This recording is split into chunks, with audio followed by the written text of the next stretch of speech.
నమో వెంకటేశాయ. కలియుగ ప్రత్యక్ష దైవమైన శ్రీ శ్రీనివాస పరబ్రహ్మ యొక్క దివ్యానుగ్రహ విశేషం చేత తిరుమల తిరుపతి దేవస్థానం వారు అనేక ధార్మిక కార్యక్రమాలు నిర్వహిస్తున్నారు.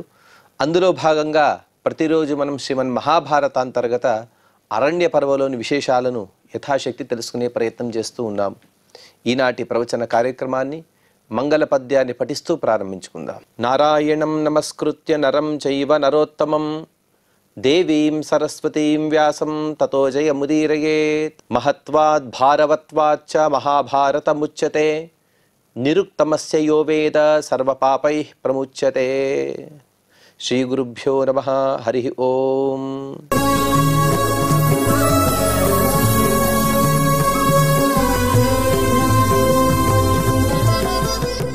మార్కండేయ మహర్షి గారు రామోపాఖ్యాన పర్వ అనే అనుపర్వలో శ్రీరాముని యొక్క వృత్తాంతాన్ని యుధిష్ఠిర ప్రభువులకు వివరిస్తూ ఉన్నారు.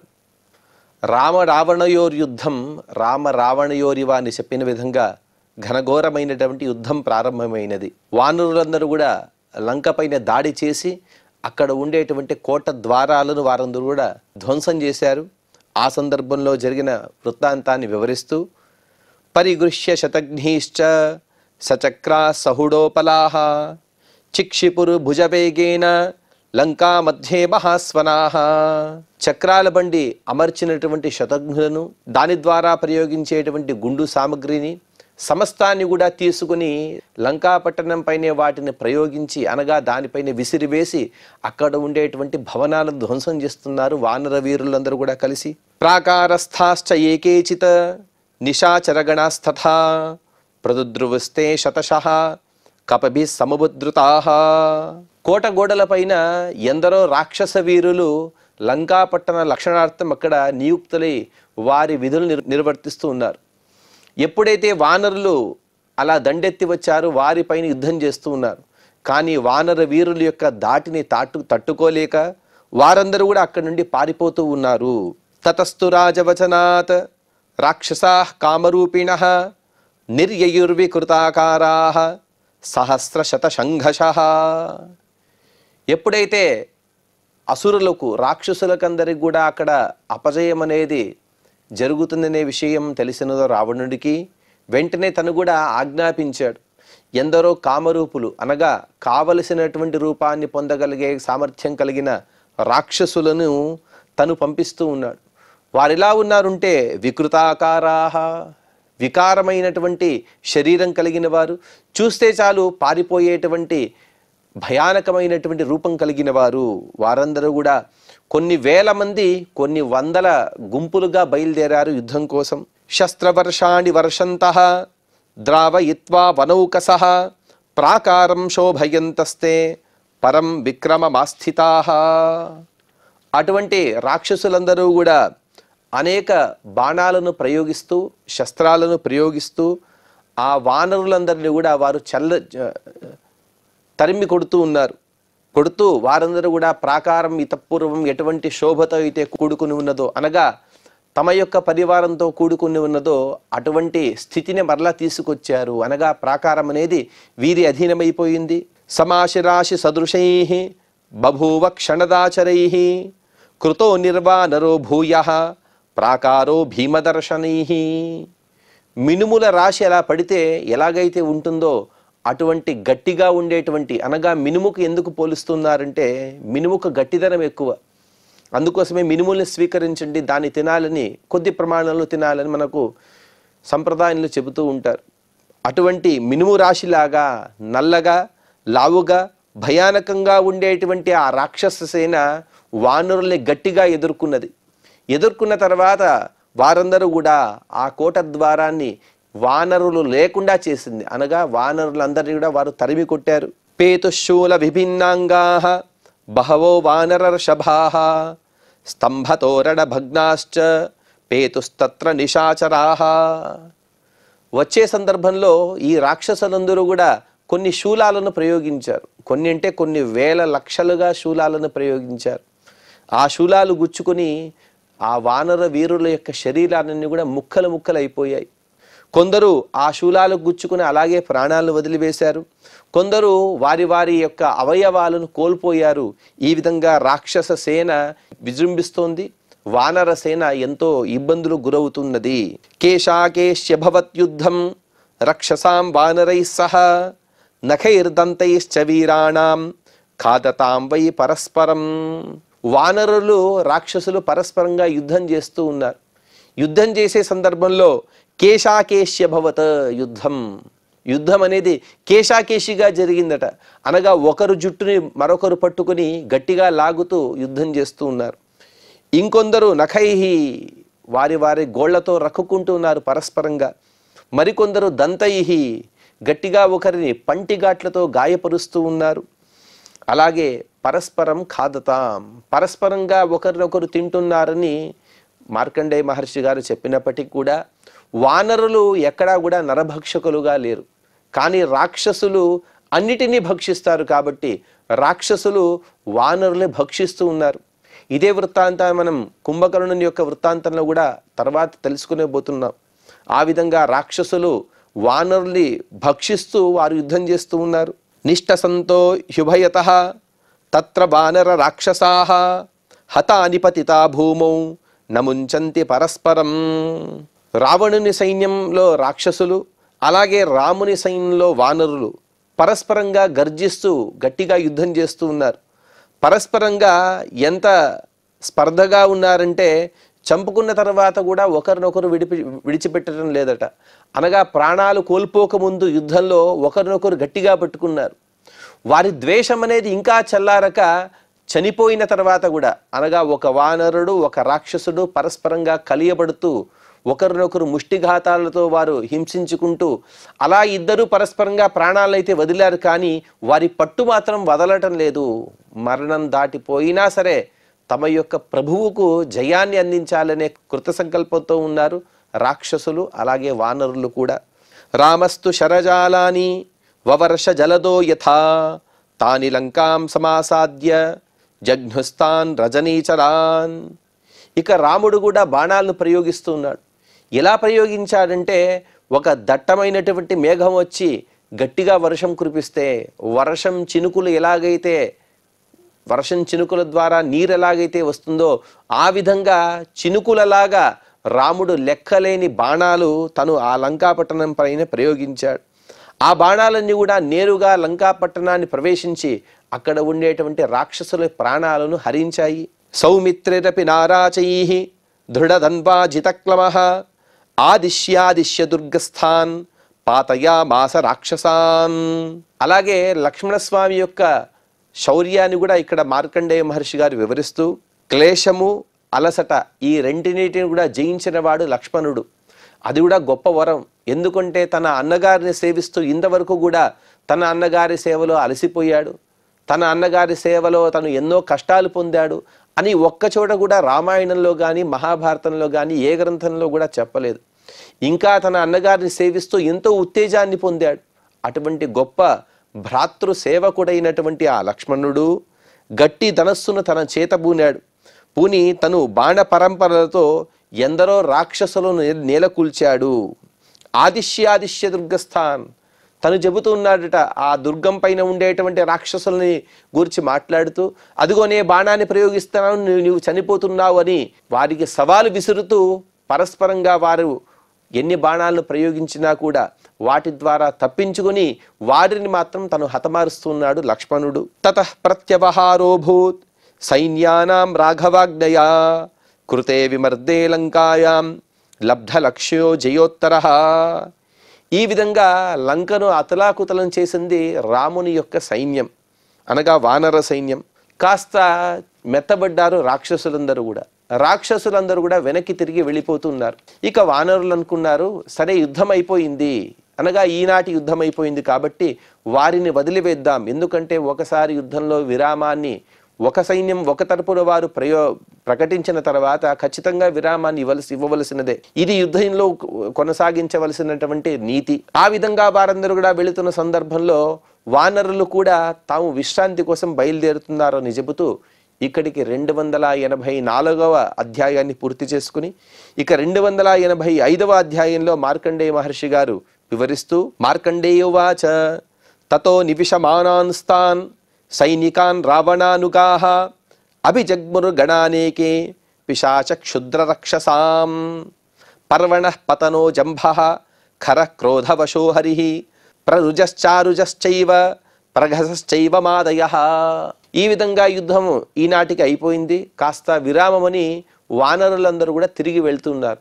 ఆ సందర్భంలో ఉన్నట్టుండి కూటనీతి అంటారు కదా, అనగా మోసంగా యుద్ధం చేయడం అనేది ఆ రాక్షసుల యొక్క స్వభావం. కాబట్టి వారందరూ కూడా కాస్త విరామాన్ని పొందామని ప్రకటించినప్పటికీ కూడా వానరులు తిరిగి వెళ్లే సందర్భంలో వారిపైన వెనక నుండి దండెత్తి వస్తూ ఉన్నారు. తమ తమ శిబిరాలకు వెళ్ళేటువంటి వానరుల పైన దండెత్తి వచ్చిన రాక్షసుల యొక్క వివరాలను తెలుపుతూ రావణుని సేనలో ఉండేటువంటి పర్వణుడు, పతనుడు, జంభుడు, ఖరుడు, క్రోధవశుడు, హరి, ప్రరుజ, అరుజ, ప్రఘస ఇత్యాది పిశాచాలు రాక్షసులు వచ్చారు. కొన్ని పిశాచాలు కూడా వారందరూ కూడా వానరులపైన యుద్ధానికి వస్తున్నారు. తతోభిపతతాం తేషాం అదృశ్యానాం దురాత్మనాం అంతర్ధానవదం తజ్ఞః చకారస విభీషణః. వీరందరూ కూడా యుద్ధానికి వస్తూ కూడా ప్రత్యక్షంగా యుద్ధాన్ని చేయవచ్చు, కానీ వీరందరూ కూడా అదృశ్యులుగా ఉంటూ వారు యుద్ధం చేస్తూ ఉన్నారు. ఎందుకంటే వానరుల ద్వారా సాక్షాత్తుగా ఎదుర్కోలేరు కాబట్టి, అంత సామర్థ్యం లేదు కాబట్టి వారందరూ కూడా మోసంతో అదృశ్య విద్యతో తాను యుద్ధం చేస్తూ ఉన్నారు. అటువంటి సందర్భంలో తతోభిపతతాం తేషాం అదృశ్యానాం దురాత్మనాం అంతర్ధానవదం తజ్ఞః చకారస విభీషణః. ఆ సందర్భంలో ఆ విధంగా మాయా యుద్ధం చేసేటువంటి సందర్భంలో వారు అదృశ్యంగా యుద్ధం చేస్తున్నారని తెలుసుకున్నటువంటి విభీషణుడు అక్కడికి వచ్చాడు. అక్కడికి వచ్చి ఆ పిశాచాలు రాక్షసులు ఏదైతే అదృశ్య శక్తి ద్వారా తమ యుద్ధాన్ని చేస్తున్నారో వారి యొక్క అదృశ్య శక్తిని తను విరమింపజేశాడు, నశింపజేశాడు. వారి ద్వారా వచ్చేటువంటి అదృశ్య శక్తి అనగా ఈ కాలంలో కూడా యుద్ధంలో మనం చూస్తూ ఉంటాం. కొన్ని క్షిపణులను ప్రయోగిస్తారు. ఎవరైనా మన దేశం పైన క్షిపణులను ప్రయోగిస్తే మన దగ్గర ఉండేటువంటి ఆ క్షిపణులను ఏ విధంగా ఎదుర్కోవాలి అనే విషయాన్ని తెలిసినటువంటి అనేక యంత్రాలు వెంటనే ఆ క్షిపణికి ప్రతిగా అనేక క్షిపణిని తనే ప్రయోగిస్తూ ఉంటుంది. అటువంటి యంత్రాలను మనం ఈ కాలంలో కూడా వింటాం. అదేవిధంగా ఇక్కడ కూడా వారి యొక్క అదృశ్య శక్తిని హరించి వారు కనబడేట్టుగా చేస్తున్నాడు విభీషణుడు. తే దృశ్యమానా హరిభిః బలిభిర్ధూరపాతిభిః నిహతా సర్వశో రాజన్ మహీ జగ్ముర్గతాసవః. అప్పుడిక ఆ రాక్షసులందరూ కూడా వానరులకు చక్కగా కనబడుతున్నారు. ఇక వానరులు కూడా విజృంభించారు. మాపైనే మీరు మోసంతో యుద్ధం చేస్తున్నారు, అందులోనూ కూడా ఇంతదాకా అదృశ్యంతో యుద్ధం చేస్తున్నారు, ఇప్పుడు మాకు మీరు కనబడుతున్నారు కాబట్టి మేము మీతో యుద్ధాన్ని ఇంకా కొనసాగిస్తామని వారు కూడా ప్రకటన చేసి గట్టిగా యుద్ధాన్ని ప్రారంభించారు. అలాగే వానరులు మహాబలవంతులు, అలాగే ఎంతో పైకి ఎగిలే సామర్థ్యం కలిగిన వారు కాబట్టి ఆకాశ మార్గంలో ఉండేటువంటి ఆ రాక్షసులు పిశాచాలు వాటిపైన దండెత్తి వెళ్ళారు. దండెత్తి వెళ్ళి ఎగిరి దూకి వారిని సంహరింపసాగారు. ఆ వానరుల చేతిలో దెబ్బతిన్నటువంటి రాక్షసులందరూ కూడా కొంతకాలంలోనే తమ ప్రాణాలను వదిలారు. అలాగే వారి శరీరాలన్నీ కూడా అలా కింద పడిపోతూ ఉన్నాయి. అమృష్యమాణ సబలాః రావణో నిర్యయావథ రాక్షసానాం బలైర్ఘోరైః పిశాచానాం చ సంవృతః. ఈ విషయం మొత్తం కూడా రావణుడికి తెలిసింది. రావణుడు ఎప్పుడైతే తమ సైన్యం పైన వానర సైన్యం పై చేయిని సాధిస్తుంది అని తెలుసుకున్నాడో వెంటనే ఆ విషయాన్ని జీర్ణించుకోలేకపోయాడు, సహించలేకపోయాడు. అందుకోసం తన సైన్యంతో సహా మరల లంకాపురి నుండి బయటికి వచ్చాడు. బయటికి వచ్చి ఆ సైన్యంలో బలవంతులైనటువంటి రాక్షసులతో పాటు ఘోరదర్శులైనటువంటి పిశాచాలను కూడా తీసుకువచ్చాడు. అనగా మరొక సైన్యం యొక్క గుంపుతో సహా రావణుడు బయటికి వచ్చాడు. వారందరూ కూడా యుద్ధశాస్త్ర విధానజ్ఞః ఉషనా ఇవ చాపరః వీహ్యచౌ నశనసం వ్యూహం హరినభ్యవహారయత్. ఆ రావణుడు యుద్ధ విద్యలో ఆరితేరినవాడు, అలాగే వ్యూహరచన కూడా చక్కగా తెలిసినవాడు కాబట్టి వెంటనే తను శుక్రాచార్యులకు సాటి కలిగినటువంటి ఒక శుక్రాచార్యుల యొక్క విధానం ప్రకారం ఒక వ్యూహ రచన చేసి వానరులందరినీ కూడా దిగ్బంధన చేస్తూ ఉన్నాడు. అనగా ఒక వ్యూహ రచన చేసి వారందరూ కూడా విచిత్రమైనటువంటి ఆయుధాలను చేతబూని వానరులు ఎటువైపు వెళ్తున్నారు, వారు ఎంత వేగంతో వెళ్తున్నారు, వారికి ఎదురుగా వెళ్తే మేము ఎలా ఎదుర్కోవాలి ఇత్యాది వ్యూహ రచన ద్వారా ఆపడం అనేది యుద్ధంలో అనేక తంత్రాలు ఉంటాయి. అటువంటి శుక్ర వ్యూహం ద్వారా రాక్షసులందరూ చేరి వానరులు అడ్డుకుంటూ ఉన్నారు. కానీ దానికి ప్రతిగా రాఘవస్తు వినిర్యాంతం వ్యూఢానీకం దశాననం బార్హస్పత్యం విధిం కృత్వా ప్రత్యవ్యూహం నిశాచరన్. రావణుడే అంత బల సంపన్నుడైతే, అంత వ్యూహరచన చేయగలిగిన వాడైతే శ్రీరాముని గురించి మనం చెప్పగలమా? శ్రీరాముడు కూడా ఒక వ్యూహంతో రావణుని ఎదుర్కొంటూ ఉన్నాడు. రావణుడు చేసినటువంటి వ్యూహం శుక్రాచార్యులు చెప్పినటువంటి వ్యూహం. శుక్రాచార్యులు వారు దైత్యుల యొక్క గురువులు, రాక్షసుల యొక్క గురువులు. శ్రీరాముడు దేవపక్షంలో ఉన్నాడు కాబట్టి దేవతల గురువు అయినటువంటి బృహస్పత్యాచార్యుల వారు చెప్పిన ఒక వ్యూహాన్ని పన్ని తను కూడా రాక్షసుల పైన ప్రతిగా యుద్ధం చేస్తూ ఉన్నాడు. అలా ఎదుర్కోవడానికి రాముడు కూడా సిద్ధపడ్డాడు. సమేత్య యూధే తత్ర తతో రామేణ రావణః యూధే లక్ష్మణశ్చాపి తథైవ ఇంద్రజితా సహ. ఈ విధంగా పరస్పరంగా యుద్ధానికి సన్నద్ధులయ్యారు. రాముడు రావణుడు పరస్పరంగా యుద్ధం చేసుకుంటూ ఉన్నారు. అలాగే ఇంద్రజిత్తు లక్ష్మణస్వామి వీరు కూడా యుద్ధం చేసుకుంటూ ఉన్నారు. ఆ సందర్భంలోనే ఎవరితో యుద్ధం చేస్తున్నారు అనే విషయాన్ని కూడా మార్కండేయ మహర్షి గారు వివరిస్తూ విరూపాక్షేణ సుగ్రీవః తారేణ చ నిఖర్వటః తుందేన చ నలస్తత్ర పటుష పనసేన చ. సుగ్రీవుడు విరూపాక్షునితో, నిఖర్వుడు తారుడు అనే పేరు గల వానరునితో, నలుడనే వానరుడు తుందుడు అనే రాక్షసునితో, పనసుడనే వానరుడు పటశుడు అనే రాక్షసునితో యుద్ధం చేస్తూ ఉన్నారు. విషహ్యం యమ్హయోమేనే ససతేన సమేయివాన్ యూధే యుద్ధ వేళాయాం స్వబాహు బలమాశ్రితః. పరస్పరంగా యుద్ధం చేసే సందర్భంలో ఎవరు ఎదుర్కోవాలనే దిశానిర్దేశం మితపూర్వం లేదు, రాముని సైన్యంలోనైనా రావణుని సైన్యంలోనైనా. కానీ ఎదురుగా పరస్పరంగా చూసుకుంటూ ఉన్నారు. చూసుకుంటూ వారి పరిచయాలన్నిటినీ కూడా విభీషణుడు వీరికి చెప్పాడు కాబట్టి తమకు సరితూగగల వారు ఎవరైతే ఉన్నారో వారితోనే వానరులు ఇక్కడ యుద్ధం చేస్తూ ఉన్నారు. ఆ యుద్ధ సమయంలో ఎవరు కూడా మరొకరిపైన ఆధారపడటం లేదు. అందరూ కూడా స్వబాహుబలాన్ని నమ్ముకున్నారు. అలాగే యుద్ధం చేస్తూ ఉన్నారు. ఇదంతా కూడా క్షత్రియ ధర్మం. క్షత్రియులో ఎవరు ఉత్తముడు అనే చెప్పే విషయంలో ఎవరికైతే బాహుబలం ఎక్కువగా ఉంటుందో, ఎవరైతే ధర్మంగా ఉంటారో వారిని ఉత్తములుగా చెబుతారు. ఇక్కడ రాముడు క్షత్రియుడు కాబట్టి రాముని సైన్యంలో ఉండే వారందరూ కూడా వానరులు కానీ భల్లూకాలు కానీ వీరందరూ కూడా తమ తమ బాహుబలాన్ని అనుసరిస్తూ దాన్నే వారు ఆలంబనగా చేసుకుంటూ యుద్ధం చేస్తూ ఉన్నారు. ధర్మబద్ధంగా యుద్ధం చేస్తూ ఉన్నారు. సుసంప్రాహారో వవృధే భీరూణాం భయవర్ధనః లోమ సంహర్షణో ఘోరః పురా దేవాసురే యథా. ఆ వానరులు అలాగే రాక్షసుల యుద్ధం ఎలా ఉన్నదంటే పూర్వకాలంలో జరిగేటటువంటి దేవదానవుల యుద్ధంలాగా ఉన్నది. అలాగే ఎవరైతే ఆ యుద్ధాన్ని చూస్తున్నారో వారికి కూడా భయాన్ని గొల్పేటువంటి ఘోరమైన యుద్ధం అక్కడ జరుగుతూ ఉన్నది. రావణో రామమానర్చత శక్తి శూలాసి వృష్టిభిః నిశితైరాయసైస్తీక్ష్ణైః రావణం చాపి రాఘవః. రావణుడు శ్రీరామచంద్రుని పైన శక్తి, శూలము, ఖడ్గము ఇత్యాదుల ద్వారా వాటిని ప్రయోగించి రామునికి కాస్త క్లేశాన్ని కలిగించాడు. శ్రీరామచంద్రుడు కూడా అయోనిర్మితమైనటువంటి బాణాలు అనగా ఇనుముతో, గట్టి ఇనుముతో నిర్మితమైనటువంటి బాణాలను ప్రయోగించి రావణుడిని ఇంకా తీవ్రంగా హింసించాడు. తథైవేంద్రజితం యత్తం లక్ష్మణో మర్మ భేదిభిః ఇంద్రజిచ్చాపి సౌమిత్రిం బిభేద బహుభిశ్శరైః. అయోనిర్మితమైనటువంటి బాణాలతో రాముడు రావణుని హింసించగా అలాగే యుద్ధంలో ఇంద్రజిత్తును ఎదుర్కొంటూ ఉన్నాడు లక్ష్మణస్వామి.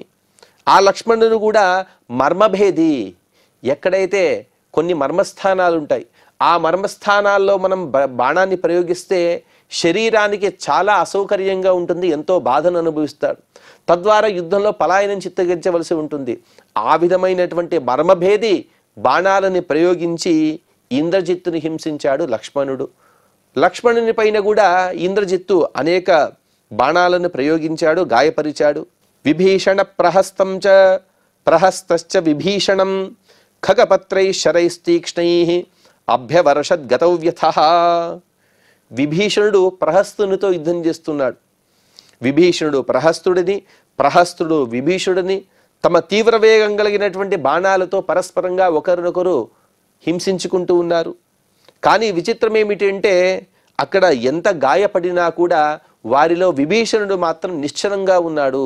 ప్రహస్తుడు కాస్త ఇబ్బందులు గురవుతున్నాడు. ఎందుకంటే విభీషణుడు ఇతపూర్వమే తను వరాన్ని కోరాడు చతుర్ముఖ బ్రహ్మ ద్వారా. నాకు అప్రయత్నంగానే బ్రహ్మాస్త్రం అనేది నేను ఎన్నిసార్లు ప్రయోగించినా కూడా నేను ఆ బ్రహ్మాస్త్రాన్ని పొంది ఉండాలని. బ్రహ్మాస్త్రాన్ని పొందడం అంటే సామాన్యమైన విషయం కాదు. అలాగే ధర్మబద్ధంగా కూడా ఉన్నాడు. కానీ రాక్షస దేహం కాబట్టి ఇవన్నీ కొన్ని ఏవైతే మనం ఈ కాలంలో ప్లస్ పాయింట్స్ అని అంటూ ఉంటాం కదా, అవన్నీ ఉండటం చేత విభీషణుడు చాలా గట్టిగా యుద్ధం చేస్తున్నాడు. తేషాం బలవతామాసీత్ మహాస్త్రాణాం సమాగమః వివ్యతు సకలాయేన త్రయో లోకాశ్చరాచరాః. ఆ విధంగా యుద్ధం జరిగే సందర్భంలో అత్యంత బల సంపన్నులు, దివ్యాస్త్ర సంపన్నులైనటువంటి రావణుల యొక్క యుద్ధం చాలా భయంకరంగా సాగుతోంది. దానివల్ల 3 లోకాలు కూడా గడగడలాడుతున్నాయి. ఇక 3 లోకాలకు కూడా క్షయం తప్పదు అన్నట్టుగా ఆ యుద్ధం చాలా ఘోరంగా కొనసాగుతుంది అని చెబుతూ ఇక్కడికి 285వ అధ్యాయాన్ని పూర్తి చేసుకొని 286వ అధ్యాయంలో మార్కండేయ మహర్షి గారు వివరిస్తూ తతఃప్రహస్త సహసా సమభ్యేత్య విభీషణం గదయాతాడయామాస వినద్య రణకర్కషః. రణకర్కషుడైనటువంటి ప్రహస్తుడు విభీషణ దగ్గరికి వచ్చాడు. విభీషణ దగ్గరికి వచ్చి అతనితో యుద్ధం చేస్తూ ఒక గదను తీసుకుని గట్టిగా ప్రహారం చేశాడు. సతయాభిహతో ధీమాన్ గదయా భీమవేగయా నాకంపత మహాబాహు హిమవానివ సుస్థిరః. విభీషణు గురించి చెబుతూ ఇంతవరకు కూడా విభీషణుని యొక్క యుద్ధ కౌశలాన్ని చాలా తక్కువగా వర్ణించారు. కానీ ఇప్పుడు మార్కండేయ మహర్షి గారు చెబుతూ ఉన్నారు, అంత గట్టిగా ప్రహస్తుడు గదతో ప్రహారం చేసినప్పటికీ కూడా ఒక చిన్న రాయి వచ్చి హిమాలయ పర్వతానికి తాకితే హిమాలయ పర్వతం గడగడలాడుతుందా, హిమాలయ పర్వతం కంపిస్తుందా అన్నట్టుగా అదే విధంగా ఆ ప్రహస్తుడిచే ప్రహారం చేయబడినటువంటి విభీషణుడు నిశ్చలంగా ఉన్నాడు. అతనికి ఎటువంటి గాయాలు కూడా లేవు. తతః ప్రగృహ్య విపులాం శతఘంటాం విభీషణః అనుమంత్ర మహాశక్తిం చిక్షేపాస్య శిరప్రతి. ఇక విభీషణుడు కూడా ఆలోచించలేదు. వెంటనే ఒక శక్తిని తన చేతులు తీసుకున్నాడట. ఆ శక్తి ఎలా ఉన్నదంటే 100 చిరుగంటలతో కట్టబడి ఉన్నదట. 100 చిరుగంటలంటే అదే ఎంత బరువుగా ఉంటుంది.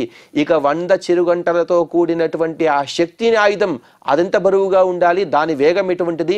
అలాగే దాన్ని కూడా అభిమంత్రణ చేశాడు. అభిమంత్రణ చేసి ప్రహస్తుని తలపైన తను ప్రహారం చేశాడు, గట్టిగా మోదాడు. పతంత్యా సతయా వేగాత్ రాక్షసో శనివేగయా హృతోత్తమాంగో దదృశే వాతరుగ్ధ ఇవద్రుమః. మెరుపు వేగంతో తగిలినటువంటి ఆ శక్తి, ఆ ఆయుధపు దెబ్బకు ప్రహస్తుడు రెప్పపాటలో తను మరణాన్ని పొందాడు, మరణించాడు. అది ఎలా కనబడుతుందంటే గాలి మెరుపు ఈ వేగానికి కూలిపోయినటువంటి చెట్టులాగా తను అక్కడే మరణాన్ని పొందాడు అని చెప్పారు. ఇంకా ఆ యుద్ధంలో వచ్చేటువంటి విశేషాలను మనం తదుపరి ప్రవచనంలో తెలుసుకునే ప్రయత్నం చేద్దాం. ఈనాటి ప్రవచన కార్యక్రమాన్ని శ్రీ వెంకటేశ్వర స్వామి వారి పాద పద్మములందు సమర్పణ చేస్తూ క్షమాప్రార్థన మరియు మంగళ పద్యాన్ని పలుకుదాం. యదక్షర పదభ్రష్టం మాత్రాహీనం చ యద్భవేత్ తత్సర్వం క్షమ్యతాం దేవ నారాయణ నమోస్తుతే. శ్రియః కాంతాయ కళ్యాణ నిధయే నిధయేర్థినాం శ్రీవేంకట నివాసాయ శ్రీనివాసాయ మంగళం.